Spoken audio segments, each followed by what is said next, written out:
You know, certain people in our country have a special status. We know them by one name. For instance, Elvis, Madonna, Beyonce, Gaga, oops, that's two names. Now, whenever you hear the name Regis, there's only one person that comes to mind.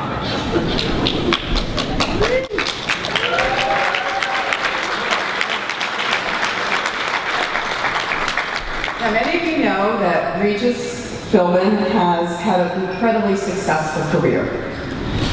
Hugely successful with Regis and Kelly and Regis and Kathy, and he's the only one that doesn't get older on those shows. He also has been the MC of Who Wants to Be a Millionaire? And we'll all raise our hands on that note, right? He has received 24 Daytime Emmy nominations and has received 6 Emmys. He's received a Lifetime Achievement Award and has the Guinness Book of World Records record for the most hours on U.S. TV. 17,000 hours.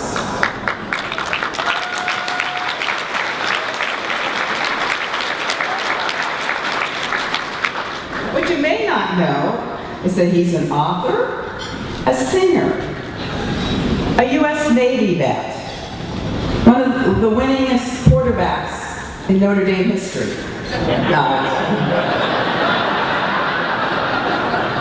He wanted me to say that so he could at least once in his lifetime have heard those words associated with him. So let's do what we do best. Let's bring him to the stage by chanting, Regis, Regis, Regis, Regis, Regis. Please welcome Regis Philbin.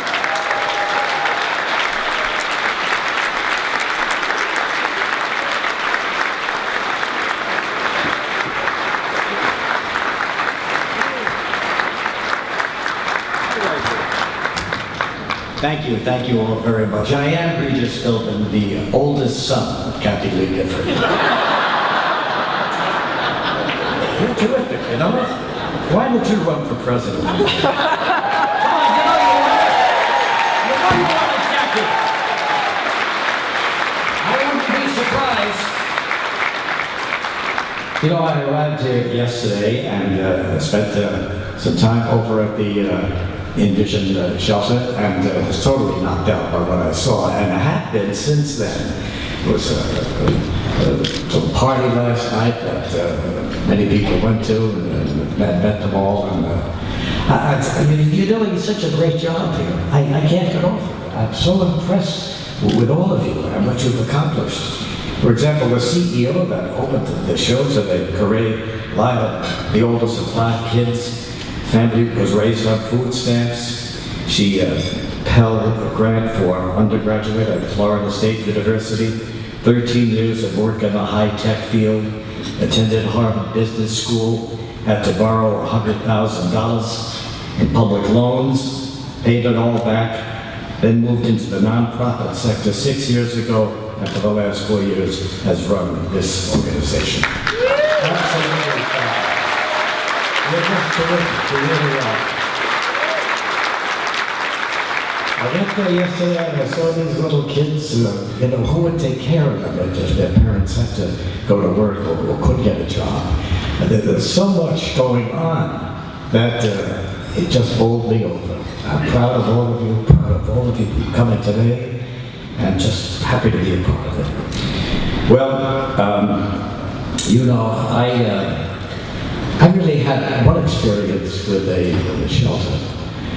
Notre Dame, years ago, when Lou Holtz was directing,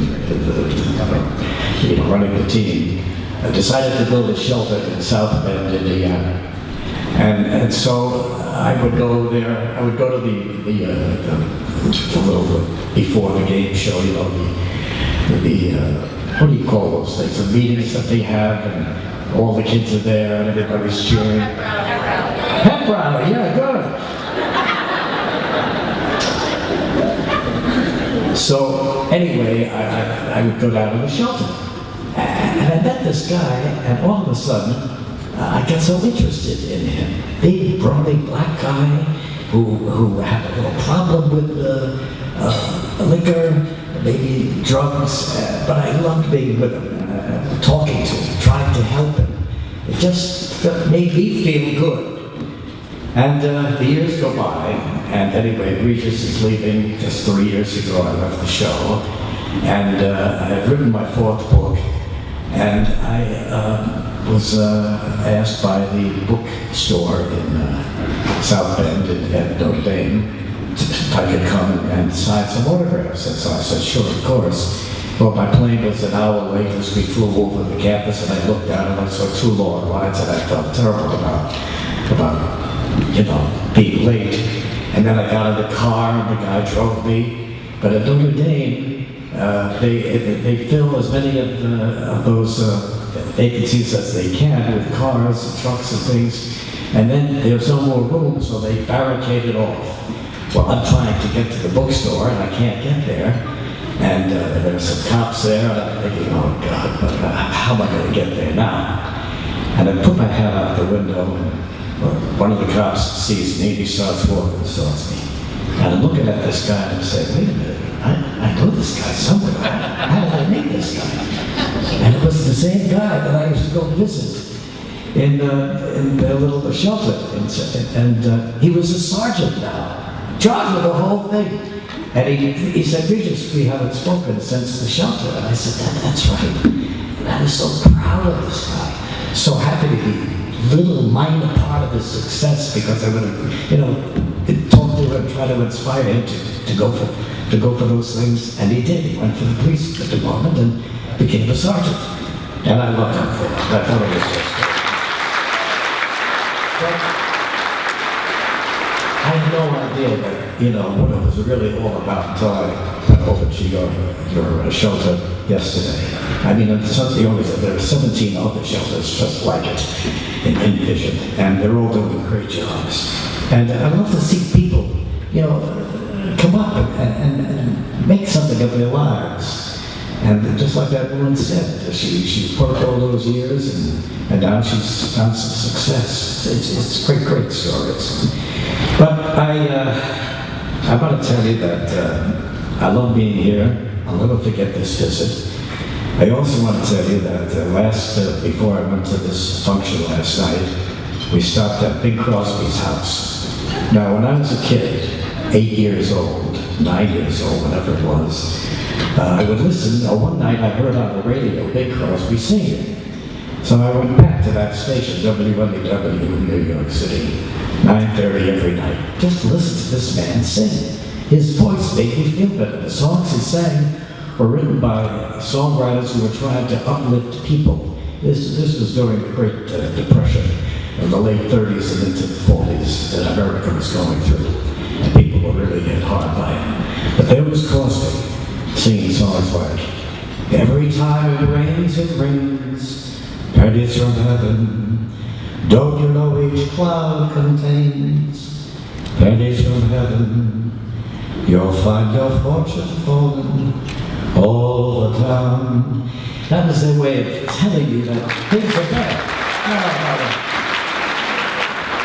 And all those songs, and I memorized them all as a little kid. And I wanted to be Bing Crosby. Now I had an Italian mother and an Irish father who somehow met in Manhattan, got married, had me, and my mother was very worried. What are you going to do with your life, Regis? Think about becoming a doctor, a lawyer. And I'm thinking, all I want to be is Bing Crosby. But how could I tell her that? I couldn't tell her that. And so I kept it to myself. And I just loved Bing, and I loved his voice, and I loved the songs that he sang, and I knew them all, and I'd sing them to myself. And I never went out for anything in high school or Notre Dame, anything on stage, nothing like that. Never thought I could do it, so why even try? Just keep being in here to myself. Well, when I left for Notre Dame, I said to my mother, look, Mom, I don't know what I'm going to be, what I'm going to do, but when you come to Notre Dame for my graduation, I will tell you then what it is. Now, my father was in the Marine Corps Reserve before the war. As soon as the war broke out, he couldn't wait to get in there. And anyway, he was an ex-boxer too, and he came out of it okay, came out of it a major in the Marine Corps, and so he was fine with it. And I told him I would tell them what I'm going to do when I graduated. They'd come to Notre Dame to see me. Well, of course, I immediately forgot about that. I didn't go out for anything. I just kept thinking, listening to Bing in my heart. And came time to graduate. And I said, oh my God, I have nothing to tell my mother. So what I'm going to do is be honest. There was a guy that I hung around with. I said, Gus, you play the piano, don't you? He said, yeah. I said, let's go to the music hall. I want to rehearse the song.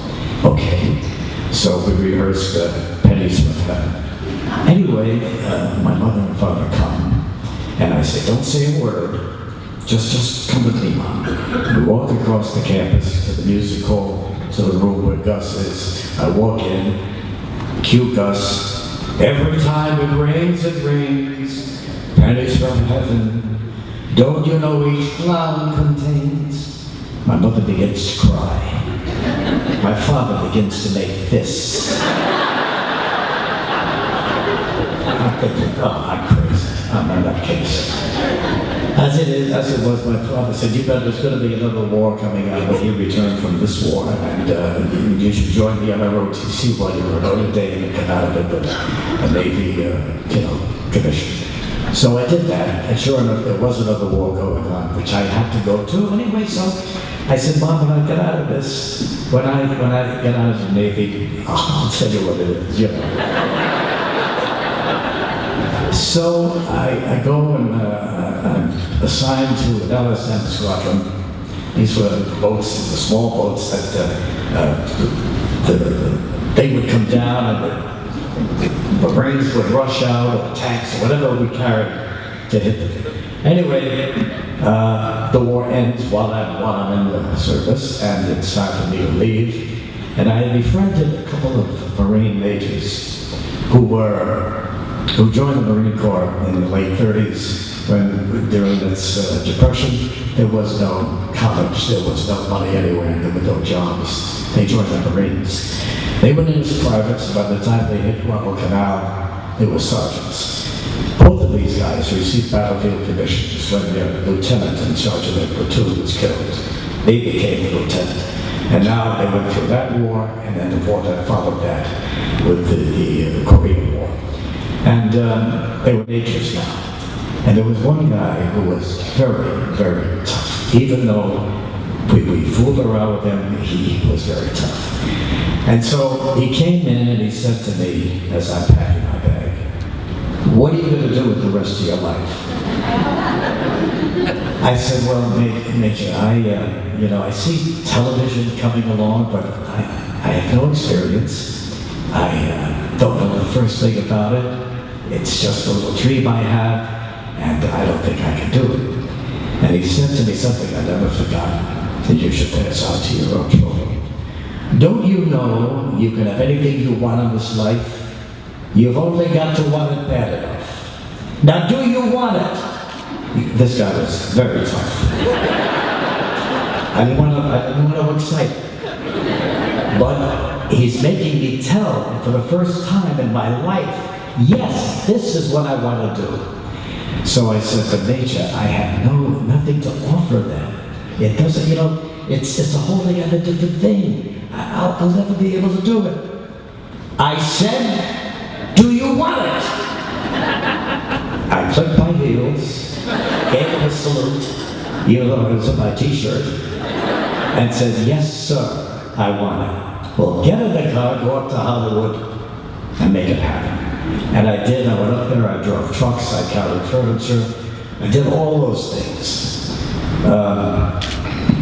13 13 years later, I'm working with Joey Bishop, and we're starting a show opposite Johnny Carson on ABC. Johnny, of course, was #1, and we're starting on ABC with a slightly lower number of stations. But Joey wants it, and he's invited me to be his epic man. So the producer comes to me and says, Joey's very nervous. Take a walk with him up Vine Street in Hollywood here and calm him down. I went to Joey. I said, Joey, let's go for a walk. Are you kidding? He said, I have things on my mind. I can't. I never want to walk. I can't do it. 5 minutes later, knock on my door. Let's go. We walked. We walked every day. And I did all the talking. He just listened. One day, I had nothing to say. So I said to him, you know, Joe, what did you want to be when you were a kid? He said, when I was a kid, I wanted to be a comedian. 10 years old, I would stand at the street corners of Philadelphia and tell jokes, and people would fall down laughing. So I became a comedian. Good enough to be with Sinatra, Dean Martin, Sammy Davis, the whole Rat Pack thing. It was great. He asked me, what did you want to be? And for the first time in my life, I said, it's funny you should ask, but when I was 8 years old, I used to listen to Bing Crosby on the radio. I wanted to be Bing. Really? Yeah. 2 months later, we had Bing Crosby on the show. He's sitting right between us, and I was thrilled. And they wanted Bing to sing, but of course, it was a talk show. There was no chance for him to rehearse with the band or anything. So Joey says, Bing, Regis is one of your biggest fans. Why don't you sing a song to him? Sing Tora Laura Laura. Bing Crosby didn't bother him. He turned and looked at me. Tora Laura Laura, Tora Laura. Beautiful, just great. I was so thrilled. And then Joey said, Regis, why don't you sing a song today? The last time I sang that song was of my crying mother and my father making fists. So I said, okay, fine. So every time it rains, you know the words by now. And Bing Crosby hummed with me and moved me along, and it was great. It was the biggest thrill of my life. And Catherine, whose home I was at last night, she invited me to the Crosby house, was there, part of the show. It really was a wonderful experience. So the next day, I got a telegram from Mercury Records on 35 Wacker Drive, Chicago. Would you like to do an album of Bing Crosby songs?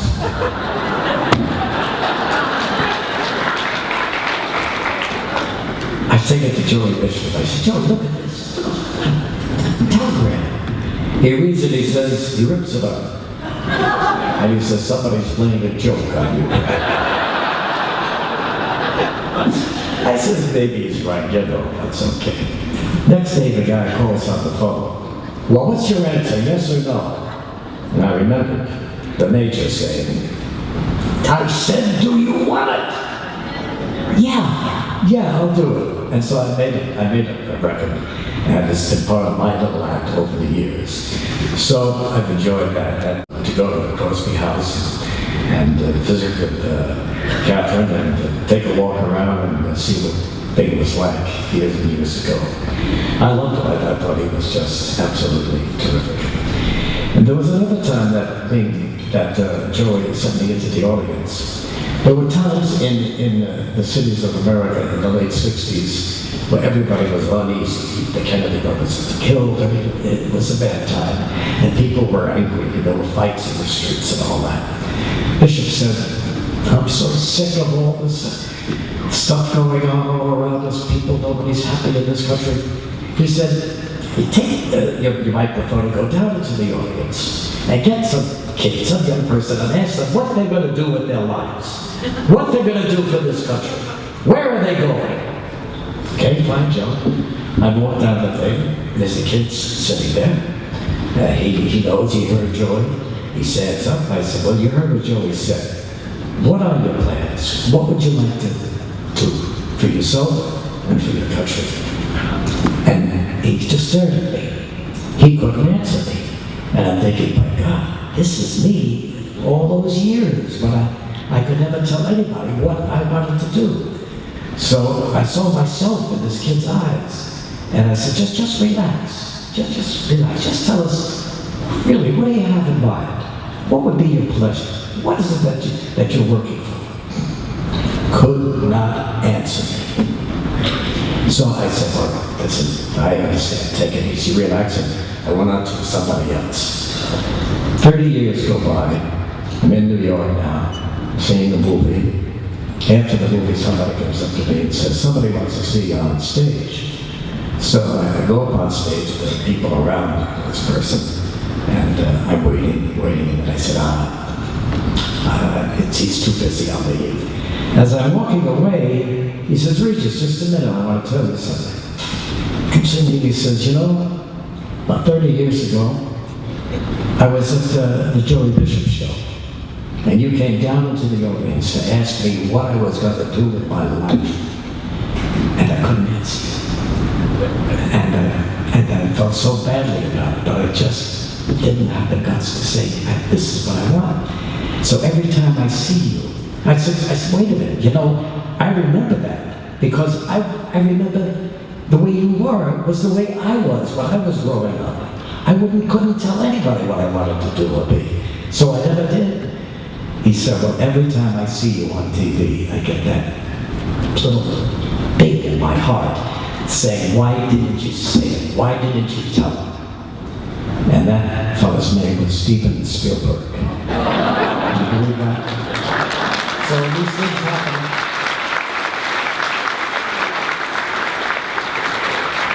But I can't tell you again how impressed I was yesterday making the rounds of one of your internet shelters. I wish you the very best of this. I think it's epic to talk about this everywhere I go and tell everybody what I saw and how I felt about it. I love all of you, and I wish you all the very, very best. And thank you very much.